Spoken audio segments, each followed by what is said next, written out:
Warriors Fastbreak on HBC TV 25 is brought to you by Jefferson Pub and Grill. Meet me at the levee for fabulous food and drinks at Jefferson Pub and Grill. Come check out their great nightly specials and limited time offer menu. Jefferson Pub and Grill.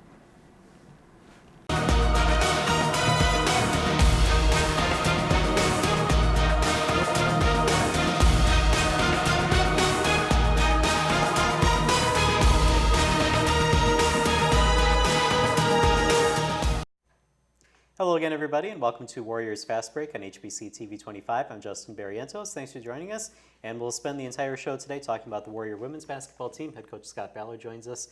First of all, congratulations to you for making the NCAA tournament and also NSIC Coach of the Year.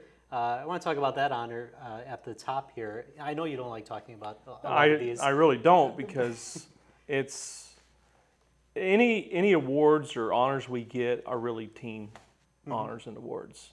I would rather it be called Coaching Staff of the Year if we were going to have any type of recognition on that side of things. But you know, it's just like you can have the best game plan in the world on paper, but if your players don't execute it, it's not worth anything.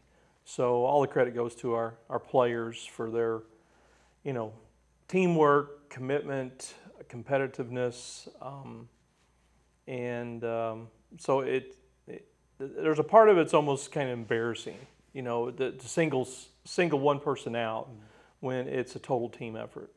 I'll agree with you on that, but I also want to say it's kind of significant because for Winona State, I think it's the first time since 1997 that the women's basketball coach has been named Coach of the Year, and also the fact that you were picked to win the conference at the beginning of the season. You kind of had a target on your back all season long, and you've laid that game plan out and end up, winning the conference, first outright conference title in school history, and then making it to the tournament. I think that's a pretty good success for how much you've been targeted all season long. Well, for our players and our program to be in that position for the first time, it gave the coaching staff a lot of satisfaction to see how well they handled that and how they embraced it instead of being fearful of failure. It was, guns a-blazing and focus and excitement about the next challenge and opportunity. And as long as you keep that kind of mindset, then you know that your team is always going to be prepared and ready to compete. And I'm probably as proud of them for the consistent approach that they had about being prepared to compete and not taking anybody lightly, and learning how to win on the road with as much success as what we had at home. And that's a sign of a consistent team, a mature team, a veteran team, and a good team. All right, let's talk a little bit about the NSIC tournament. You had the one home game where you get the win against Bemidji State. Let's talk briefly about that game. What did you see in your team that you liked in that game? Well, it seems like a long time ago. The biggest thing that stands out to me was, playing without Alexis to start the game. The weekend before that, she suffered a bruised quad, and it was pretty significant. And our game plan was to dress her out and play her only if we had to, because of foul trouble or game situation, whatever. Well, we got off to a terrible start in the first quarter. I can't remember exactly the deficit, but I do remember that early in the second quarter we got down, 9, 10 points, and we're just really out of sync offensively. And and the thing with Alexis is that she's our best playmaker, and she's one of our strongest perimeter defenders. So you don't just miss her at one end of the floor, you miss her at both ends of the floor. And in that game, defensively, we weren't creating turnovers, we weren't getting consistent stops, we weren't getting in transition. And so I just really couldn't take it any longer, and about, maybe 4 minutes into the second quarter, I just asked her, I said, "Fo, are you ready to go?" And of course, she's going to say yes. And we brought her in, and immediately she gave us a spark off the bench. And I jokingly told a lot of people after the game was over that night that our bench was really strong offensively for us. Well, it was because we had her coming off the bench for the most part. But she made things happen, and we got some momentum, and went on like a 17-6 run in the next 3 minutes. And if I remember right, we were up a little bit at halftime, and just really never put Bemidji away. It just hovered around that 10, 12 point mark, and you got to give them credit. They played well and did not want to see their season end, and so it was a hard-fought game, and that was our last home game of the regular season, or for the season, and we found a way to win. We'll talk with Alexis Foley a little bit later on in the show, but I want to ask you, obviously you put her in that game to try to change things and try to spark the offense, as you said, but were you surprised at how quickly things turned around when she went in the game?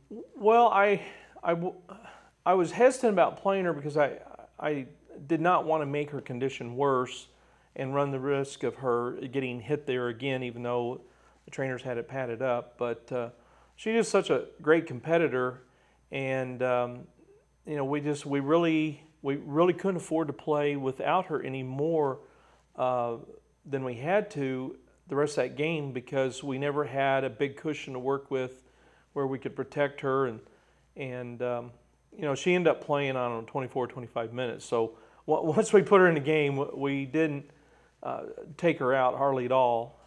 And then the other thing too is, when you have that kind of an injury, sometimes you take somebody out, they're liable to tighten up, get stiff, and then have difficulty getting warm again. So once she got warmed up and we seen how well she was playing, it was like, okay, we're going to trust your judgment, and let the game play itself out with regards to dictating how much we played her.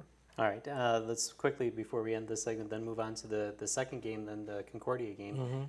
Very closely contested battle in that one. Talk about that game and what the team went through in that one. Well, Concordia is a high-scoring team. They're in top 4 in the league in scoring, about 74 points a game. It's the third time we played them. So, they took a lot of notes from the previous 2 games in which we won, I don't want to say easily, but had a nice cushion to work with, going into the late stages of the game. But we just offensively, we did not get anything done the first half. Third quarter, we had a really bad third quarter, both ends of the floor. Defensively, we had breakdowns. Offensively, we missed shots. We had a few turnovers that led to some runouts on their part.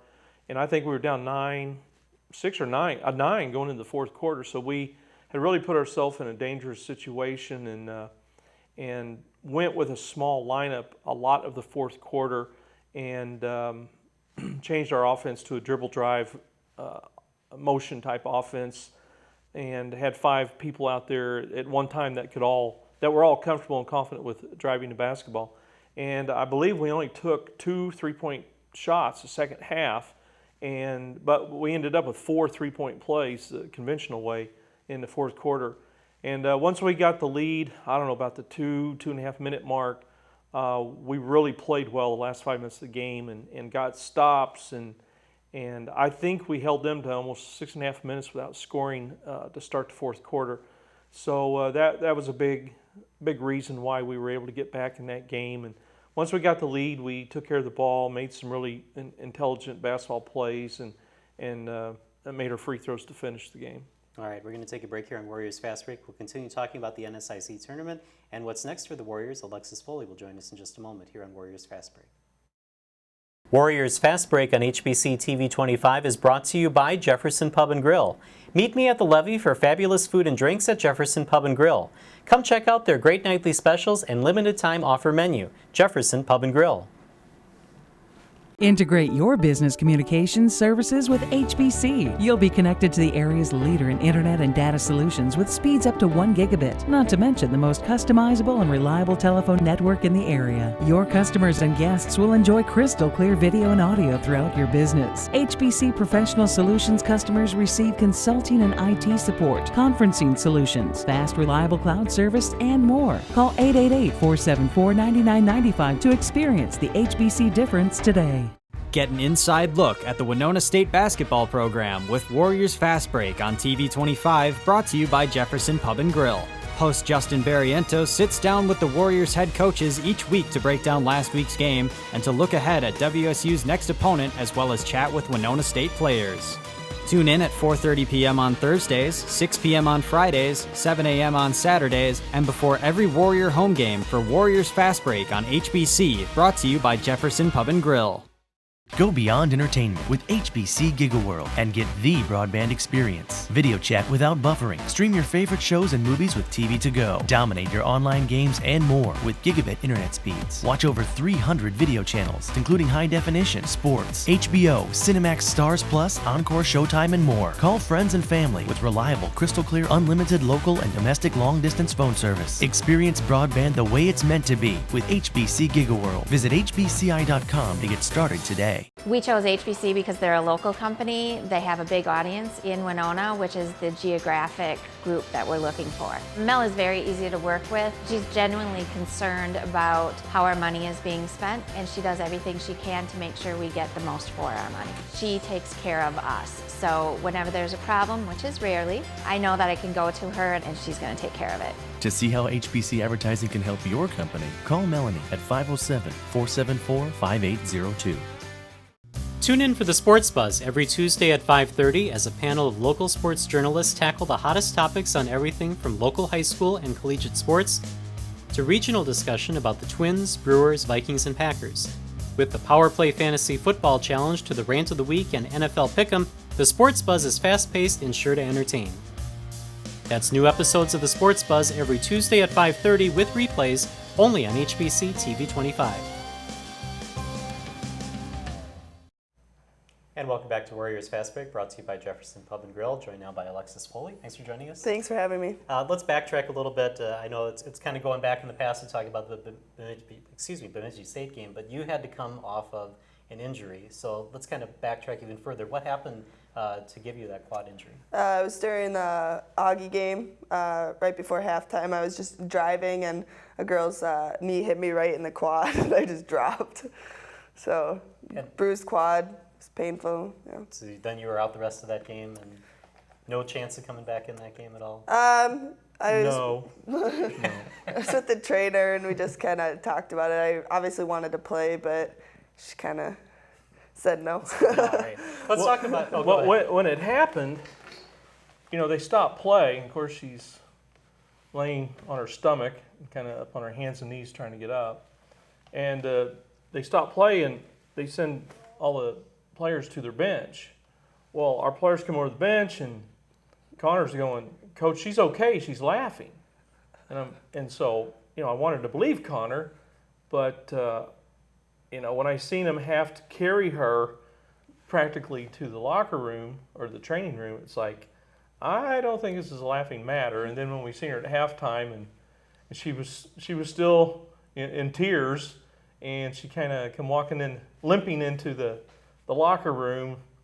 She was being optimistic, saying, "Oh, I'll be okay, I'll be okay." But there was no way she was going to be okay that night. And then the trainers told me, I don't know, in the fourth quarter or something like that, she's done for tonight. And then we found out how bad it was the next couple of days. Were you laughing originally? Was that kind of a nervous reaction? Yeah, I don't know. I really don't know why I was laughing. I was just trying to. It was painful, and you just try and laugh it off, but it wasn't working.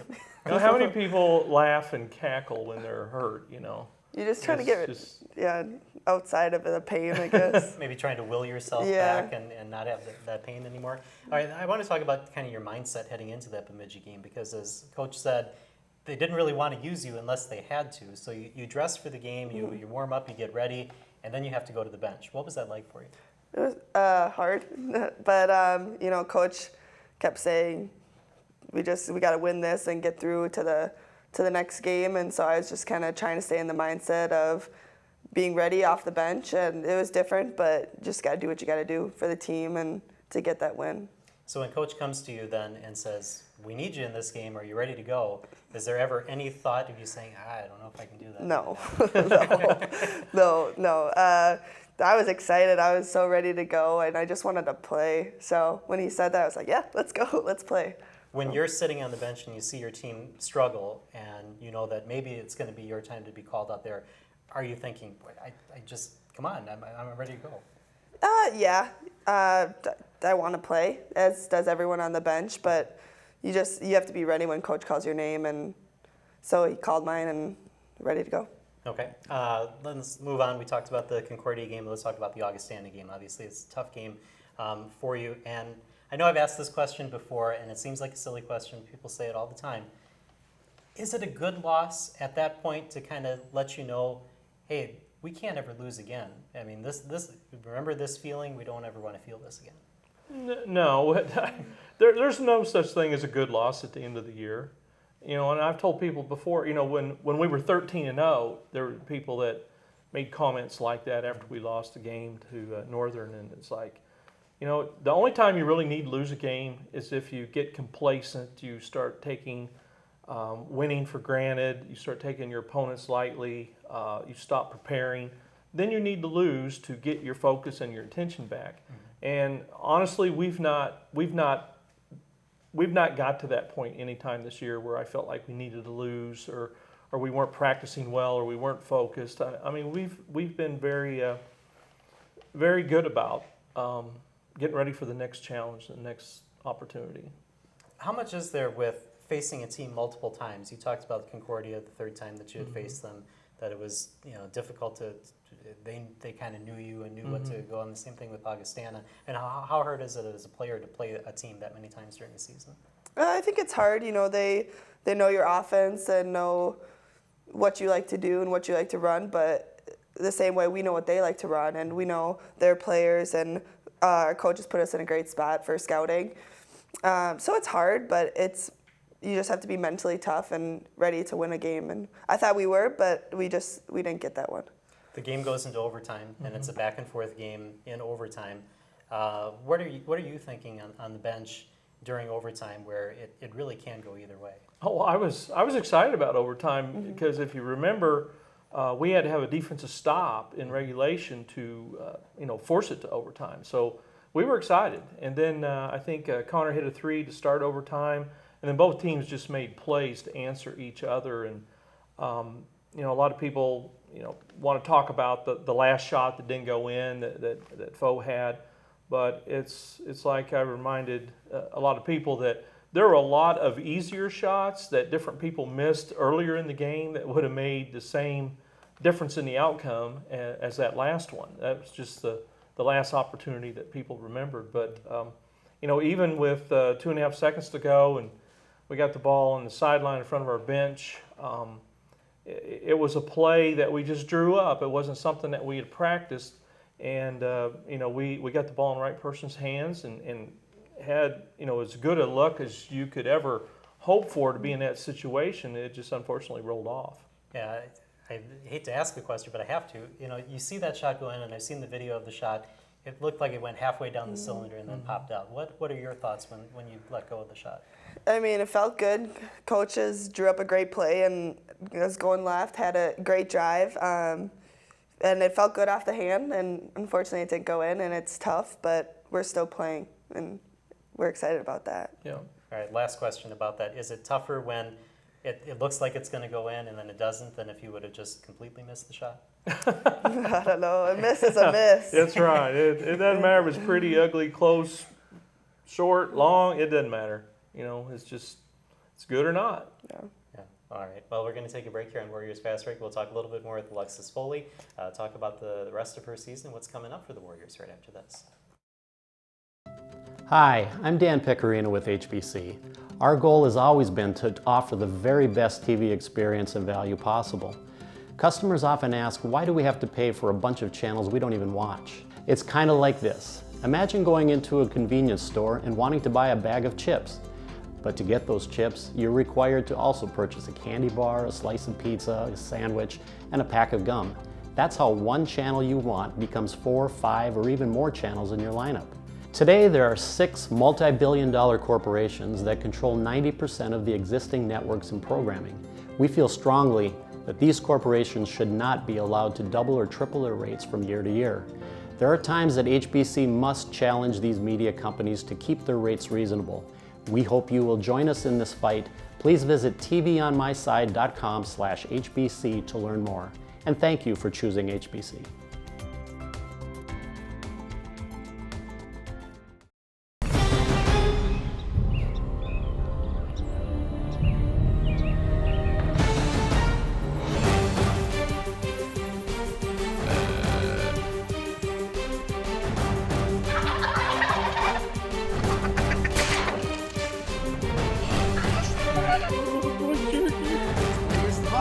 Look at the brows on that. That's a hog, man. Get an inside look at the Winona State basketball program with Warriors Fastbreak on TV 25, brought to you by Jefferson Pub and Grill. Host Justin Barrientos sits down with the Warriors head coaches each week to break down last week's game and to look ahead at WSU's next opponent, as well as chat with Winona State players. Tune in at 4:30 p.m. on Thursdays, 6 p.m. on Fridays, 7 a.m. on Saturdays, and before every Warrior home game for Warriors Fastbreak on HBC, brought to you by Jefferson Pub and Grill. Gamers, streamers, and downloaders, listen up. HBC offers the fastest broadband in town, with speeds up to 1 gigabit. Yeah, that's fast. Experience online gaming better than ever, and never again be the guy who's accused of stealing Wi-Fi from the fast food joint next door. Music and movies more your thing? Downloading music and videos is so quick, you're gonna need to clear more space on your hard drive. Call 855-804-4028 or go online at hbci.com/gamer. Welcome back to Warriors Fast Break, just with Alexis Foley now. Let's kind of go off of what we were talking about at the end there. You said you're still playing, you're in the tournament now. So have you had any conversations with the team about, this is it, do or die? Are there any things that you've said to the underclassmen, to the rest of your senior teammates? Yesterday in practice, Coach, we were talking, and Coach had one of the underclassmen just look me in the eye and say, tell me how much they want to win. And I think that's the whole team knows that this is our kind of last go around, and it's do or die. And I don't think we really need to bring it up a lot because we're all pretty focused and ready to go and ready to play and just ready. Okay. Have practices changed at all at this point in the season, knowing that this is towards the end? I think it's just very focused on us getting better and executing, which we've been doing all year, just working our plays and trying to get them lots of different looks. And I think now we're just kind of scouting for Fort Hays. We don't have to focus on 2 different teams during the week. It's just focused on Fort Hays and how we can beat them, essentially. And what do you know about them? I know that they're a 20-plus win team, just like you guys are. Anything that you've seen so far in tape or anything that you Yeah, we watched a little film yesterday, and very quick, good guards. More so like a 5-out, they all can dribble kind of team. I think we can guard them, and I don't think they've played a team with packed defense before, so I hope that'll kind of mess them up a little and have our defense step up. All right. I want to go backwards with you as well, coming into Winona State. I know that you had some concussion issues earlier in your career, and when you come to Winona State, you initially just come here for school. Is that correct? That is correct, yeah. And you get kind of the itch to play basketball again, and so you say, well, maybe I'll just be a practice squad player. What was that kind of decision like to maybe try to come back to basketball in that capacity? You just miss it. I've played basketball my whole life, and it's such a large part of my life. The team aspect, just feeling as though you belong to something. And I think I just missed it. I wanted to be back in it and playing, and it's just so fun for me.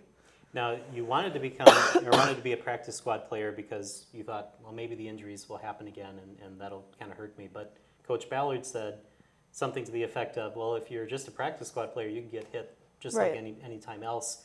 When he said that, and then you kind of got a second chance at college basketball, what was that like? It's awesome. Coach is right. You can get hit, practice player on the team. You can fall and get a concussion. So just being able to play again and realizing how fun it is and playing for that joy instead of trying to get those wins or focusing more on the outside political parts of basketball and just really enjoying the game, I think has made these past 2 years incredible. Has having the game been taken away from you the way that it was kind of fueled you in these last 2 years? Yeah, I think so. Like I said, it's about having fun and playing with the team and just enjoying the game. And I feel like these past few years I've really done that and just not ready for it to be done.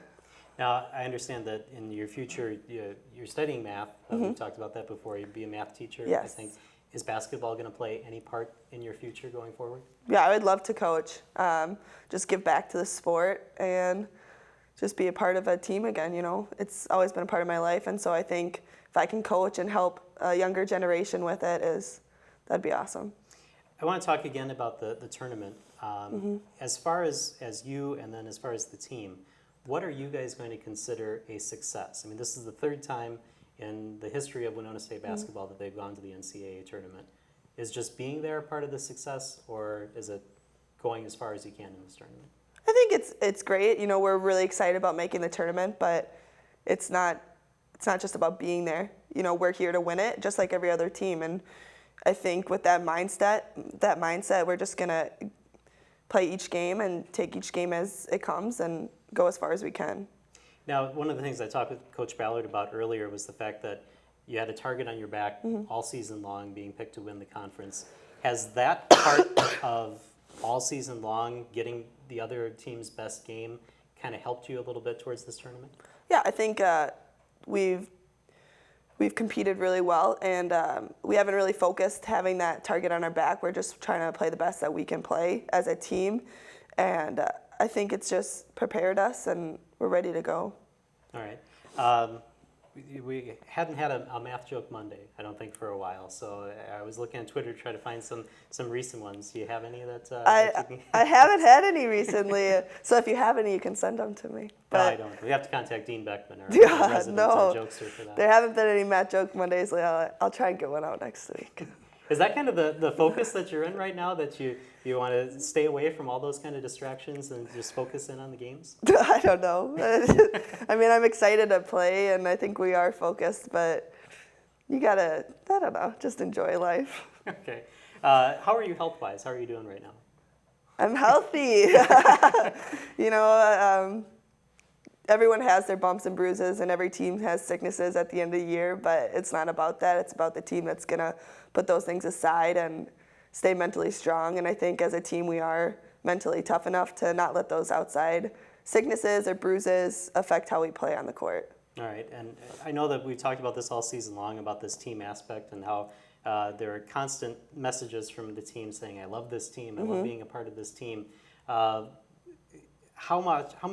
important is that at the end of the season here to have already gelled at the beginning of the season to now be in those last few games? Our chemistry on and off the court is incredible to me. I think every person on this team really respects and loves each other, and I think it shows when we play. And our bench is incredible. I mean, if you see the pictures, you see them on the sideline. They are so excited for the people on the court, and I don't think a lot of teams have that. And I think for us to have that, it's really special. And I think it shows when we play and just have each other's back that we're together. And you have incredible family support as well. Yeah. I know all the parents travel to different places. Yep. So what's that like to have that on the road when you're at games?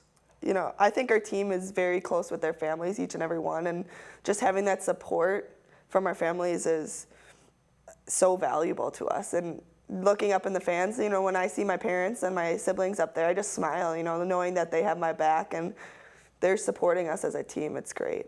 All right. Well, thank you for joining us here today. Thanks for having me. And good luck the rest of the way in the tournament. Thank you. Thanks for joining us at Warriors Fastbreak. We'll see you next time here on TV 25.